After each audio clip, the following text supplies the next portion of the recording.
പുതിയ അധ്യയന വർഷത്തിൽ പൊതുവിദ്യാലയങ്ങളിലേക്ക് കൂടുതൽ കുട്ടികളെ എത്തിക്കുന്നതിന് വിപുലമായ മുന്നൊരുക്കമാണ് നടത്തുന്നത്. തെരഞ്ഞെടുത്ത സ്കൂളുകളിൽ SSKയുടെ നേതൃത്വത്തിൽ വർണ്ണക്കൂടാരം എന്ന പേരിൽ സ്കൂൾ ആകർഷകമാക്കുന്ന പ്രവർത്തനങ്ങൾ പുരോഗമിക്കുകയാണ്. ചുമരുകളിൽ ചിത്രങ്ങൾ വരച്ചും സ്കൂളിൽ പാർക്കൊരുക്കിയും ഒക്കെയാണ് കുട്ടികളെ വരവേൽക്കാനായി ഒരുങ്ങുന്നത്. പരീക്ഷാഫലങ്ങൾ ഒട്ടുമിക്കതും പ്രസിദ്ധീകരിച്ചതോടെ ഇനി അടുത്ത അധ്യയന വർഷം ആരംഭിക്കാനുള്ള മുന്നൊരുക്കത്തിലാണ് അധികൃതർ.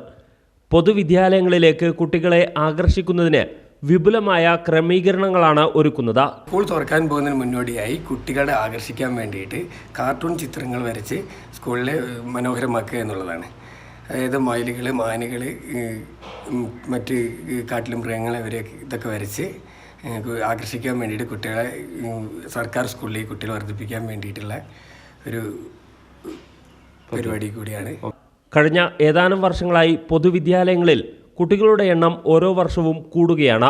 പ്രീ പ്രൈമറി ശാക്തീകരിക്കുന്നതിൻ്റെ ഭാഗമായി സമഗ്ര ശിക്ഷാ കേരള നടപ്പാക്കുന്ന വർണ്ണക്കൂടാരം പദ്ധതി കുട്ടികളെ സ്കൂളുകളിലേക്ക് ആകർഷിക്കുന്നതിന് ഇടയാക്കുന്നുണ്ട്. കുട്ടികൾക്ക് ഇഷ്ടപ്പെടുന്ന തരത്തിലുള്ള ചിത്രങ്ങളാണ് പദ്ധതിയുടെ ഭാഗമായി സ്കൂളുകളിലെ ചുമരുകളിൽ വരയ്ക്കുന്നത്. കാർട്ടൂൺ കഥാപാത്രങ്ങൾ, മൃഗങ്ങൾ, പക്ഷികൾ, പൂമ്പാറ്റകൾ തുടങ്ങി മനോഹരമായ ചിത്രങ്ങളാണ് സ്കൂൾ ചുമരുകളിൽ ഇടം പിടിക്കുന്നത്. കൂടാതെ കുട്ടികൾക്ക് കളിച്ചുല്ലസിക്കാൻ കഴിയുന്ന തരത്തിലുള്ള പാർക്കും സ്കൂളുകളിൽ ഒരുക്കുന്നുണ്ട്.